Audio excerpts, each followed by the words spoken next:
আসসালামু আলাইকুম সবাইকে। হাতে থাকা ইঞ্জিন অয়েলটি হচ্ছে পেট্রোনাস প্রিন্টা F700 সেমি সিনথেটিক একটা ইঞ্জিন অয়েল। ইঞ্জিন অয়েলটার সব থেকে ইন্টারেস্টিং পার্ট হচ্ছে এর প্রাইস। ঢাকা 2200 থেকে 650 টাকা দিয়ে আমি ইঞ্জিন অয়েলটা ক্রয় করেছি এর রিভিউ দেওয়ার জন্য। তো আজকের ভিডিওটিতে মূলত এই ইঞ্জিন অয়েলটার একটা ইউজার রিভিউ দেওয়ার চেষ্টা করব। তো চলেন প্রথমে দেখাই যে ইঞ্জিন অয়েলটা প্রবেশ করি এখন পর্যন্ত কত কিলোমিটার আমি আমার বাইকটাকে রাইড করলাম। ওডোমিটারটার দিকে যদি লক্ষ্য করেন, ট্রিপ বি, হ্যাঁ এখানে আমি হিসাবটা রাখছিলাম।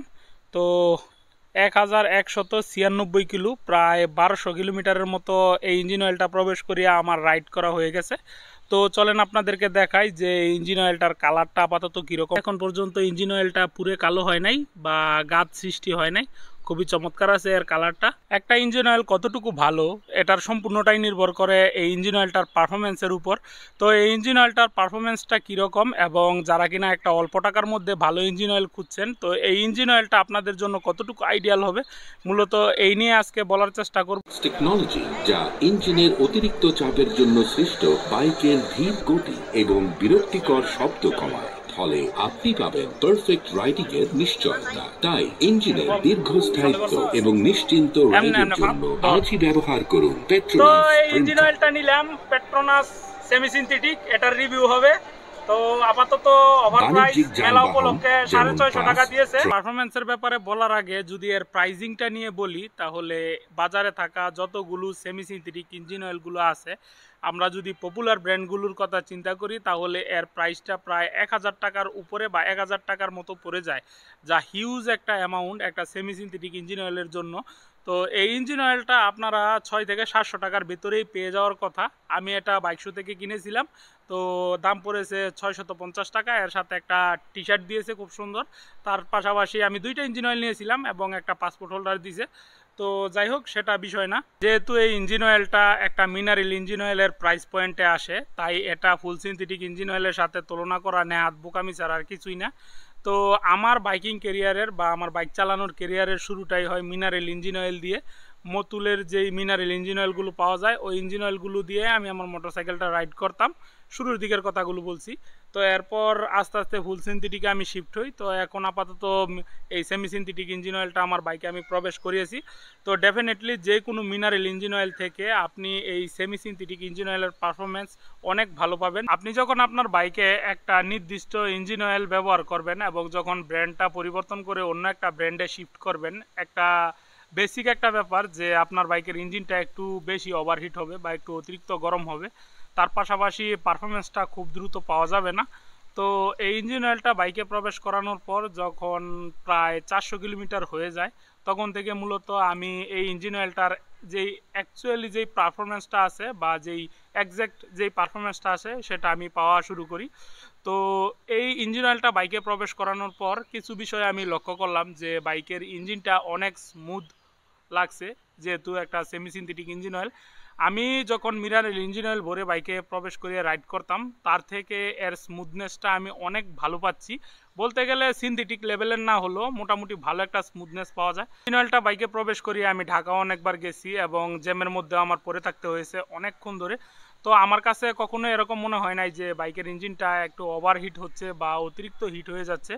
তো মোটামুটি এই ইঞ্জিন অয়েলের পারফরমেন্সটা আমি খুবই ভালোই পাইছি। একটা সময় ছিল যখন আমার এই সেমি সিনথেটিক ইঞ্জিন অয়েলগুলো জগা খিচুড়ি বলেই মনে হতো, কারণ কোম্পানি ভেদে 15 থেকে প্রায় 40% মতো সিনথেটিক মিশ্রিত থাকে এই ইঞ্জিন অয়েলগুলোর মধ্যে কোম্পানি ভেদে। অ্যামাউন্টটা প্লাস মাইনাস হতে পারে, তো এটার মধ্যে কত পার্সেন্ট সিনথেটিক মিশ্রণ করা আছে বা মিশ্রিত আছে এই ব্যাপারে আমার কাছে আপাতত কোনো তথ্য নাই।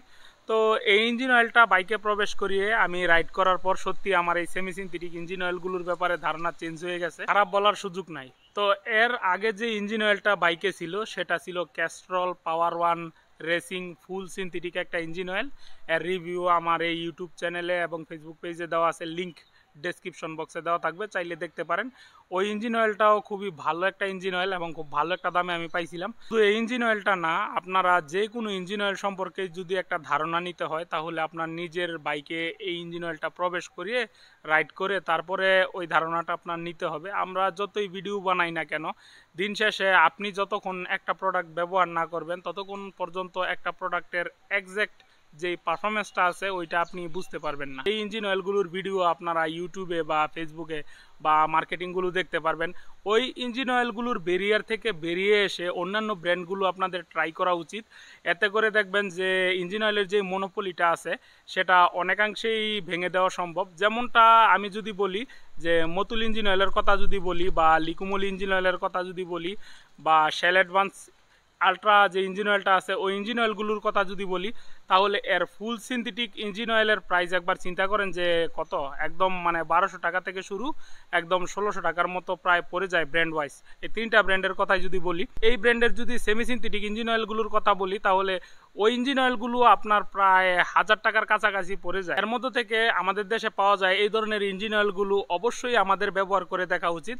এবং এই ব্র্যান্ডটা যদি কোনো ছোটোখাটো ব্র্যান্ড হতো সেই ক্ষেত্রেও একটা মানে বলা যেত, কিন্তু পেট্রোনাস কি, যারা ইঞ্জিন অয়েল সম্পর্কে জানেন বা পেট্রোনাস ব্র্যান্ডটা কীরকম তাদের ধারণা থাকার কথা। তো যাই হোক, এই কোম্পানি থেকে আমাকে কোনো টাকা পয়সা দেওয়া হয় নাই, আর দিবেও না, আমি চাইও না। তো যাই হোক, দিন শেষে আমি এইটাই বলবো যে যে জিনিসটা ব্যবহার করে আপনারা মানসিক শান্তি পান ওই জিনিসটাই ব্যবহার করেন। একটা বিষয় সবাই জানতে চায় যে ইঞ্জিন অয়েলগুলো দিয়ে কত কিলোমিটার রাইড করা উচিত। সত্য বলতে এটা সম্পূর্ণই নির্ভর করে আপনার রাইডিং স্টাইল এবং আপনার বাইকের যে ইঞ্জিনের যে কন্ডিশনটা আছে ওইটার উপর। এই ইঞ্জিন অয়েলটা দিয়ে আমি অনায়াসে 2000 কিলোমিটার পর্যন্ত রাইড করব, এরপরে এটা ড্রেন দিব, ড্রেন দিয়ে নতুন একটা ইঞ্জিন অয়েল বাইকে প্রবেশ করে ওইটা রিভিউ দিব। এই ইঞ্জিন অয়েলটা দিয়ে যদি আপনারা দৈনিক 10 থেকে 20 বা 30 কিলোমিটারের বেশি রাইড না করেন, সেই ক্ষেত্রে আমি আপনাদেরকে বলবো যে অবশ্যই 2000 কিলোমিটারের ভিতরে চেঞ্জ করে ফেলেন। কিন্তু যদি ইঞ্জিন অয়েলটা দিয়ে আপনি দৈনিক 70, 80 বা 100 কিলোমিটারের মতো আপনার রাইড করা হয়, সেই ক্ষেত্রে আপনি 3000 কিলোমিটার পর্যন্ত রাইড করে দেখতে পারেন, খুব একটা সমস্যা হবে বলে আমার মনে হয় না। প্রোডাক্টটা আমার সত্যিই ভালো লাগছে, এজন্যই আমার মনে হলো যে এটার একটা রিভিউ দেওয়ার দরকার।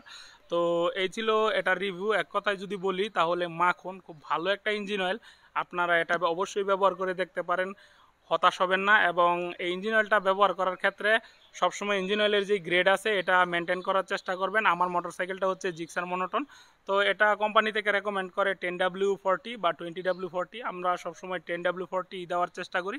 তো আপনার মোটরসাইকেলের গ্রেডটা দেখে তারপরে ইঞ্জিন অয়েলটা ব্যবহার করার চেষ্টা করবেন, সেক্ষেত্রে খুব ভালো একটা পারফরমেন্স পাবেন। তো এই তো ছিল আজকের ভিডিও। আমার ভিডিওটি যদি আপনাদের ভালো লেগে থাকে তাহলে আমার চ্যানেলটাকে সাবস্ক্রাইব করে পাশে থাকা বেল বাটনটি চেপে দেন, ভিডিওটাতে একটা লাইক দিয়ে দিন, কমেন্ট বক্সে আপনাদের মূল্যবান মতামতটি জানিয়ে যান। সবাইকে আসসালামু আলাইকুম। আসুন হেলমেট পরে বাইক চালাই, নিরাপদে বাসায় যাই।